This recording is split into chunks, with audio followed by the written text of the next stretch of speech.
So today, my video is going to be a bit more serious than my last two. I'm going to talk about my illness. And it's not going to be sad and depressing. It is a serious topic, but I'll try not to make you sad. And I'm not making this for pity or to get sympathy or anything. I'm just making it to let you guys know. I don't want to exactly hide it. I don't want to throw it in people's faces, but I thought you guys should know. It's a pretty long story, but I'll just go over as quick as I can, because there's some details that I can't really skip. Anyway, I have this disease called cystic fibrosis. It's really, really common.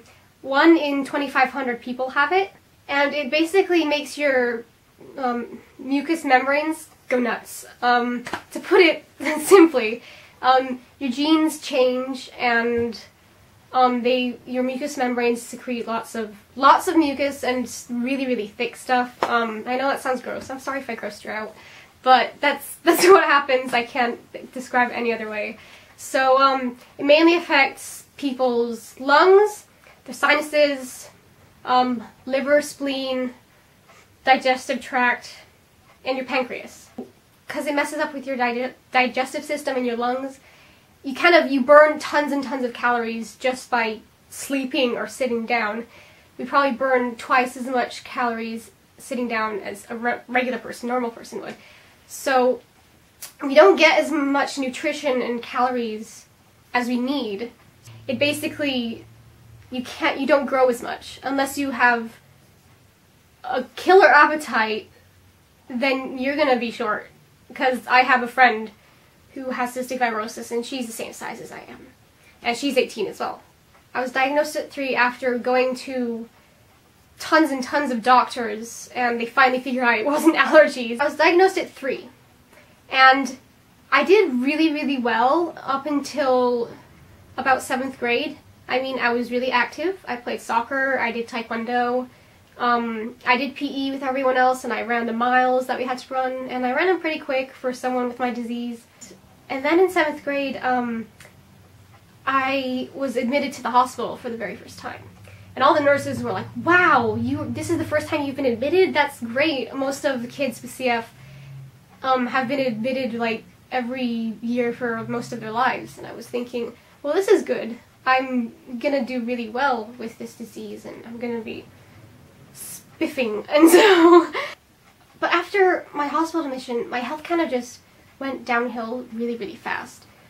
After 7th grade and that first admission, my admissions to the hospital got more frequent.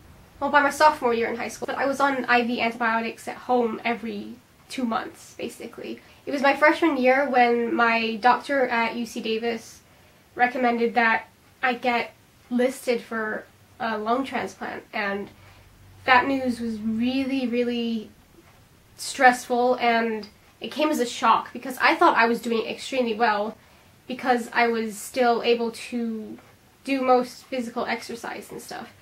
And I was happy. I wasn't miserable and saying my life sucks and I'm sick and I don't want to do anything. I was still going to school. My doctor told me that I should go to Stanford, the Lucille Packard Children's Hospital, and get evaluated for a lung transplant. So I said, okay, I'll go along with this. They'll just probably tell me that I don't need a lung transplant yet. And so I went, and it took them a while to actually get me in there to get all the tests done. And then after I got the tests done, it took them 6 months to actually call me back in for an appointment. And it was then that they told me I needed a lung transplant. I was in that window that they say. You can be too healthy for a transplant, but you can also be too sick for a transplant. So I was in the window of I was the perfect health for the transplant. So they said they were going to list me for 2 lungs, and then they also listed me for my liver as well. So I was put on the list for 2 lungs and a liver, and that was in fall of 2009, I think. And that was my junior year. And that was also the year that they told me that I had to drop out of school. So I had been fighting them for about 6 months, or even a year on that. For the past year, my UC Davis doctors had been saying, you know, you can maybe drop a class and they would let you do that. I was saying, no, I have to get a 4.5. I have to do all this. I have to get good grades. I have to become valedictorian. So I didn't take it easy for up until my junior year. But during that summer in between my sophomore and my junior year, my Stanford doctor talked to me about how I needed to start on oxygen at home and whenever I went out. So I think, and that was during the summer, and they said, we'll just wait until, just get used to it this summer, and then when you go to school, you're going to have to wear it to school. And so I started my junior year. I went, I think, 2 weeks, and then I ended up stopping going to school because I kind of gave in because I was wearing oxygen, and it was really embarrassing because a lot of people didn't even know I had CF. I think a lot of people thought I was just sick all the time. And so when I was wearing oxygen around school, and I was insecure about it because I hadn't been wearing oxygen in public for too long of a time. I was always late for class because I was so sick that I walked about, let's say I walked a quarter of the way to class and I had to stop and sit down and rest and catch my breath. And then I'd walk another quarter and I'd have to stop, and then I'd get to the door and class had already been going for like 3 minutes and I had to stop, catch my breath, and so I wasn't going into class going like let me in. So yeah, it was pretty bad the beginning of my junior year, and so when they told me that the swine flu was popular and if I got it I would probably die, and it was probably better for my health that I stayed home, I was like, you know what, I don't like it, but I'll do it. So that's what happened. So regarding my schoolwork, I had this thing called home instruction where teachers actually came to my house. Well, I had 6 subjects. Each teacher came to the house for an hour a week. So I basically had 1 hour Monday with one teacher on Tuesday for an hour, teacher on Wednesday for an hour, and Thursday and Friday. So I had a total of 6 hours of instruction. All my other peers at school actually had 36, I'm pretty sure, 36 hours of instruction per week, and I had 6. So it was really hard. I had to get by with not much instruction. Basically, the hours were spent of them giving the assignments and explaining the assignments. So it was hard adjusting to the kind of rhythm of doing homeschooling or home instruction, as they called it. So you know that I had straight A's for most of high school, and from my freshman year I was saying to myself, I really want to be the valedictorian. And in case you don't know what valedictorian is, it means the person with the highest grades in the class. The whole, class of 2011 I was. The whole senior class. So that actually happened. I was valedictorian for the class of 2011. I had a 4.6 GPA, I think. I surprised myself. I didn't think I would be able to do it with being on homeschool for 2 years, but I did do it, and I had to write my speech, and I had to go to graduation with oxygen on. It wasn't fun, but now everyone in the graduating class knew that I had CF because I had fundraisers and posters were all over the school and everything.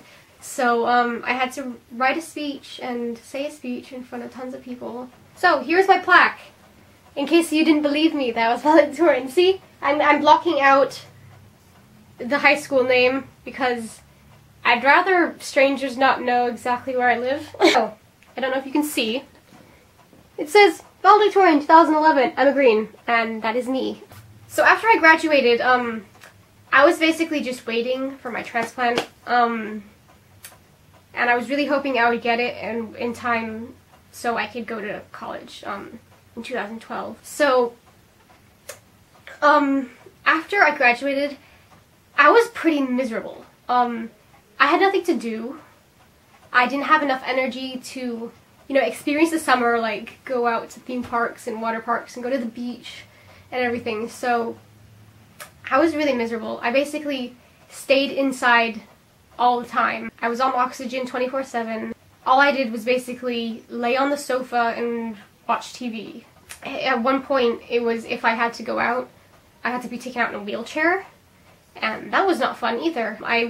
Anywhere I went, I had oxygen on, and a cute guy would look at me and basically stare at me, and for a split second I would think, oh, he thinks I'm pretty, and then I would realize, no, he's staring at the oxygen on my face. And so that was that was basically mashing up my confidence in myself. So I was just miserable until I got the call for my transplant, and it was actually the second one. I did get a call 3 days before my graduation ceremony, and it actually ended up being a false alarm. So that was nice. So the next call was actually the call that got me my transplant. So it was, I think, September 27th. It was September 27th, yeah. Which is actually when I'm starting college. That's very, very funny. So it was September 27th, and I got the call. To make a long story short, I got my lungs and my liver. It took 3 days, though. I got it on October 1st. I actually didn't have very many problems. Anyway, I'm really, really confident in myself now, because I go out and I'm like, heck yes, I don't have oxygen on my face, and I look like I'm normal, except I'm only 5 foot tall. But it's made my life so much better. I can go places now. I can go shopping, I can go to amusement parks. I don't have to do 2 hours worth of breathing treatments. I actually have less pills now than I did before my transplant. I have like 25 pills a day, and I've been doing it since I was tiny, tiny, tiny. So I'm used to it. It's actually, I don't even notice it anymore. Anyway, this has probably been a very long vlog. I kind of tried to keep it as short as possible. There were probably some details I could have left out. Thanks for watching. If you liked my sickness video, subscribe and like and comment about if you have a disability / illness, or you know someone that does. Okay, that's it.